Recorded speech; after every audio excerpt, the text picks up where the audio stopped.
मित्रांनो, nursing CET 2026 या एक्झामचं preparation करत असाल तर हा व्हिडिओ फक्त तुमच्यासाठी आहे. कारण आजच्या लेक्चरमध्ये आपण फिजिक्सचे टॉप एमसीक्यू क्वेश्चन बघणार आहोत. तर मित्रांनो, मी धरती तुमचे एज्युकेटर ग्लोबल ऑनलाईन या युट्यूब चॅनलवरती तुमच्या सगळ्यांचं स्वागत करते. आणि आजच्या लेक्चरमध्ये आपण फिजिक्सचे top MCQ most repeated question बघणार आहोत. आता जी सिरीज लॉन्च केली आपण फिजिक्सची आपल्या चॅनलवरती, तर त्यामध्ये आपण मोस्ट रिपीटेड मोस्ट आज क्वेश्चन बघणार आहोत.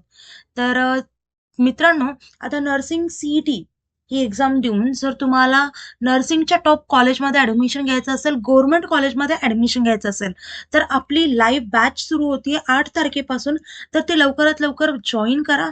त्यामध्ये तुम्हाला full syllabus live video lectures मिळतील, रेकॉर्डेड लेक्चर्स असतील, full syllabus plus chapter wise test series असतील, त्यासोबतच 2000+ MC question bank and full syllabus notes देखील असतील. यासोबतच मेंटरशिप असेल, काउन्सिलिंग असेल, या सगळ्या गोष्टी फ्री ऑफ कॉस्ट तुम्हाला मिळणार आहे. आता मित्रांनो, नर्सिंग सीईटी सोबतच जर तुम्हाला पीसीएम सीईटी, पीसीबी सीईटी, जेडबलई, नीट या एक्झामला देखील टार्गेट करायचं असेल तर त्याचे देखील कोर्सेस आपल्याकडे आहेत. आणि त्याची देखील नवीन लाईव्ह बॅच सुरू होती 8 तारखेपासून. आता सगळ्या कोर्सेससाठी सेम फॅसिलिटीज अवेलेबल असणार आहेत. आणि ईच अँड एव्हरी गोष्ट तुम्ही जेव्हा तुमचा कोर्स एनरोल कराल त्याच्यानंतर लगेच तुम्हाला ऍक्सेस करता येईल. आता हे 5 कोर्सेसची कॉम्बो प्राइस असणार आहे 10,000 रुपये. म्हणजे 10,000 रुपयामध्ये हे 5ही कोर्स मिळतील. आणि एक कोर्स घ्यायचा असेल तसा देखील अवेलेबल आहे. त्याची प्राइस असेल फक्त 5,000 रुपये. तर लवकरात लवकर कोर्स जॉईन करा. कोर्स जॉईन करण्यासाठी दिलेल्या नंबरवरती तुम्ही कॉन्टॅक्ट करू शकता किंवा प्ले स्टोर वरती जाऊन ग्लोबल ऑनलाईन ऍप डाउनलोड करून ओपन करा. ओपन केल्यानंतर नाव आणि नंबर एंटर केल्यानंतर तुम्हाला असा इंटरफेस समोर येईल. इंटरफेसच्या पहा डाऊनवर्ड साईडला स्टोर असा आयकॉन असेल, त्यावरती क्लिक करा. त्यावरती क्लिक केल्यानंतर तुम्हाला कोर्सेसचं पेज दिसेल. कोर्सेसच्या पेजच्या सर्च बॉक्समध्ये तुमच्या कोर्सचं नाव टाईप करा. खाली कोर्स येईल, तो कोर्स ओपन करायचा आणि एनरोल करायचा. त्यानंतर कोर्सेसच्या सगळ्या गोष्टी तुम्हाला ऍक्सेस होतील. त्या क्षणी तुम्हाला व्हॉट्सअप ग्रुपवर ऍड केलं जाईल. त्या क्षणी तुम्हाला जे आपले फीचर्स आहेत लेक्चर्सचे, रेकॉर्डेड लेक्चर, नोट्स, हे फीचर्स देखील तुम्हाला लगेच ऍक्सेस होतील. आपलं बाकीच्या कोर्स सारखं अजिबात नाही. आपल्या कोर्समध्ये सगळ्या गोष्टी अवेलेबल आहेत. तर लवकरात लवकर कोर्स जॉईन करा आणि आपल्या करिअरला शेप द्या. आता चला क्वेश्चन्सकडे बोलूयात. फर्स्ट क्वेश्चन आहे, motion of an object is describe in terms of. ऑब्जेक्टचं मोशन कशामध्ये डिस्क्राईब केलं जातं हे विचारलंय. ऑप्शन्स आहेत फोर्स अँड मास. आता ऑब्जेक्ट विचारलंय, त्याचं मोशन आहे, म्हणजे त्याची हालचाल. ऑप्शन्स आहेत force and mass, distance and time, work and energy, velocity and pressure. आता पहा मित्रांनो, इथे करेक्ट ऑप्शन असेल option B, which is distance and time. समजलं? नेक्स्ट क्वेश्चन पहा आता.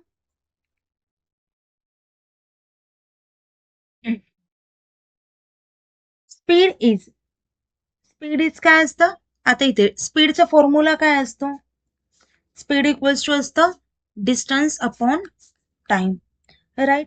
आता speed equals to distance upon time म्हटल्यावरती करेक्ट ऑप्शन काय येईल? ऑप्शन बी असेल. Next question, the SI unit of speed. स्पीडचं एसआय युनिट विचारलंय. स्पीड इक्वल्स टू काय असतं? Distance upon time. डिस्टन्सचं युनिट काय आहे? मीटर. टाइमचं युनिट काय आहे? Second. So SI unit of speed is metre per second. त्यामुळे ऑप्शन असेल ए. नेक्स्ट क्वेश्चन पाहूया. A body covering equal distances in equal intervals of time has. एक बॉडी आहे, ती इक्वल डिस्टन्स मध्ये इक्वल इंटरवल्स ऑफ टाइम मध्ये cover करतीये. तर त्याला काय पाहिजे? Uniform speed, non uniform speed, zero speed और अँग्युलर स्पीड. तर इथे करेक्ट ऑप्शन असेल युनिफॉर्म स्पीड. आता हे बघा मित्रांनो, याचा अर्थ काय होतो की a body covering equal distances in equal intervals, म्हणजे याची स्पीड चेंज होत नाहीये.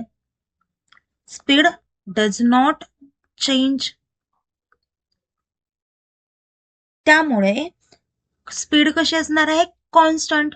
मग कॉन्स्टंट स्पीड म्हटल्यावरती युनिफॉर्म स्पीड येतं. त्यामुळे करेक्ट ऑप्शन असेल option A.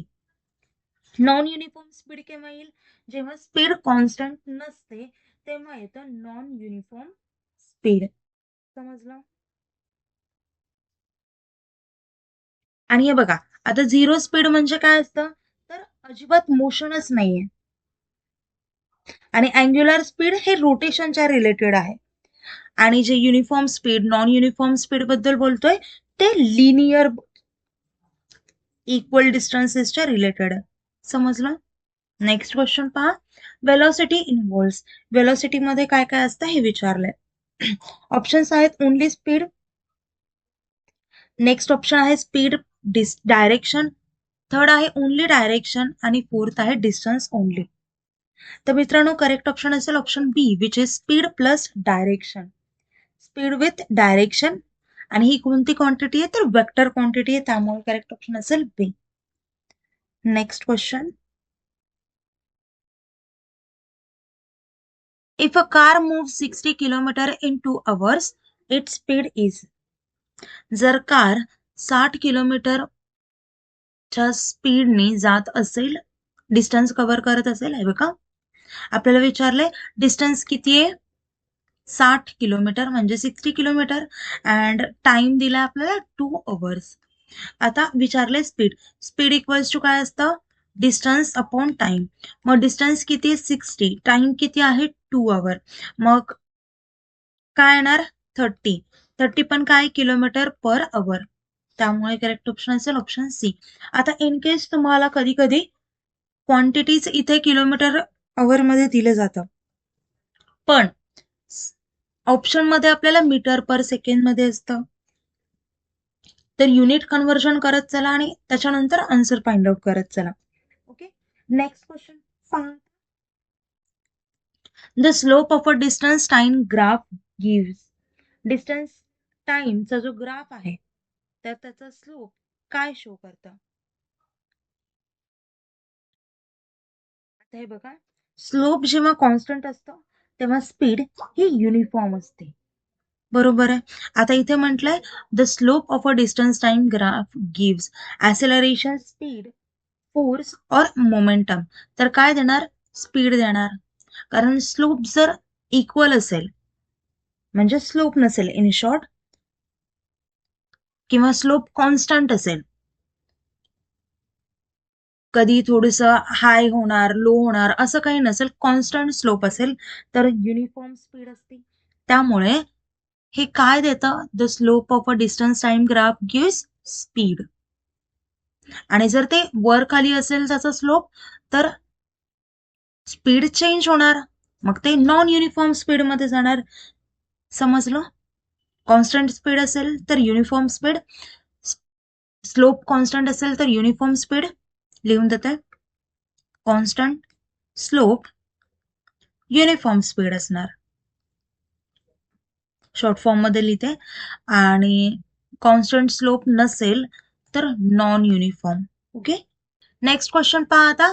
ऍसेलरेशन is options decrease in speed only, increase in speed only, rate of change of velocity, constant velocity. तर इथे करेक्ट ऑप्शन असेल option C which is rate of change of velocity is called acceleration. Next question. SI unit of acceleration. आता आत्ताच आपण ऍसेलरेशनचा formula काय पाहिला होता, तो काय असतो, change, rate of change of velocity म्हणजेच change in velocity per time. म्हणजेच काय, चेंज इन वेलॉसिटी म्हणजे आता चेंज इन वेलॉसिटी, वेलॉसिटीचा फॉर्म्युला एसआय युनिट काय येतं तर metre per second divided by टाइमचं युनिट असतं सेकंड. सो फॉर्म्युला काय, एसआय युनिट काय येणार मीटर पर सेकंड स्क्वेअर. म्हणजे SI unit of acceleration is metre per second square. त्यामुळे करेक्ट ऑप्शन असेल option B. Next question. A body moving with constant velocity has. जर body move करते आणि त्याची वेलॉसिटी जर कॉन्स्टंट असेल तर झिरो ऍसेलरेशन असतं की ऍसेलरेशन वाढतं की कंटिन्यू डिक्रीज होत असतं का व्हॅरिएबल स्पीड असतं. तर करेक्ट ऑप्शन असेल option A which is zero acceleration. म्हणजेच वेलॉसिटी कॉन्स्टंट आहे, म्हणजे त्याची स्पीड वेलॉसिटी ही चेंज होत नाहीये. समजलं? ओके. आता हे होतंय. आता हा इथे अजून एक गोष्ट का कॉन्स्टंट वेलॉसिटी म्हणजे काय? वेलॉसिटी चेंज होत नाहीये म्हणजेच ऍसेलरेशन 0 असेल. समजलं? या गोष्टी थोड्याशा लक्षात ठेवा.